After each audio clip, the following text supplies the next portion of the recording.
கேரள மாநிலத்தில் பாஜக பிரமுகர் சுட்டு கொலை செய்யப்பட்ட சம்பவத்தில் கட்டட ஒப்பந்ததாரர் துப்பாக்கியுடன் கைது செய்யப்பட்டுள்ளார். திடீர் தகராறில் அரங்கேறிய கொலை சம்பவத்தின் பின்னணி என்ன? கேரள மாநிலம் கண்ணூர் மாதமங்கலம் பகுதியைச் சேர்ந்தவர் ராதாகிருஷ்ணன். சரக்கு ஆட்டோ டிரைவரான இவர் பாஜகவில் உள்ளூர் நிர்வாகியாக இருந்து வந்தார். இவருடைய நண்பர் சந்தோஷ் கட்டட ஒப்பந்ததாரராக அப்பகுதியில் வேலை செய்து வருகிறார். இந்நிலையில் மாதமங்கலம் பகுதியில் ராதாகிருஷ்ணன் வீடு ஒன்றை கட்டி வந்தார்.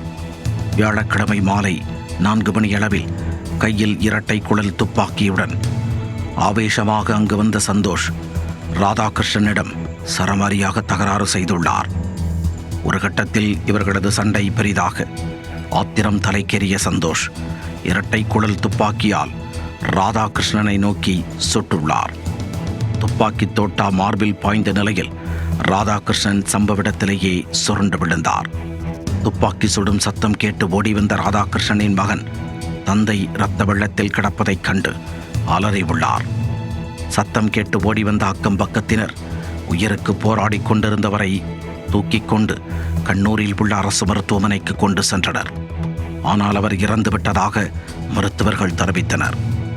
தகவல் அறிந்து சம்பவ இடத்திற்கு வந்த பரியாரம் போலீசார் கட்டடத்திற்குள் பதுங்கியிருந்த சந்தோஷை கைது செய்தனர். அப்போது அவர் குடிபோதையில் இருந்ததாக கூறப்படுகிறது. அவரிடம் கொலைக்கு பயன்படுத்திய துப்பாக்கி இல்லாததால் அப்பகுதியில் போலீசார் தேடி வருகின்றனர். சந்தோஷ் துப்பாக்கியை அருகில் உள்ள கிணற்றில் வீசிச் சென்றிருக்கலாம் என்று போலீசார் சந்தேகிக்கின்றனர்.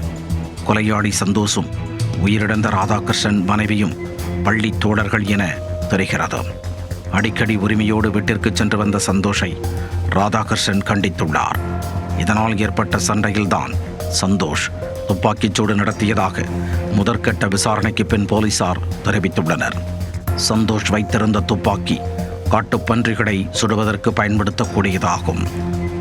அவர் பஞ்சாயத்து நிர்வாகத்திற்காக காட்டுப்பன்றிகளை சுடும் வேட்டை குழுவில் இருப்பதால் துப்பாக்கியை உரிமம் பெற்று வைத்துள்ளார். பாஜக பிரமுகர் துப்பாக்கியால் சுட்டு கொல்லப்பட்ட சம்பவம் கண்ணூரில் பெரும் பரபரப்பை ஏற்படுத்தியுள்ளது.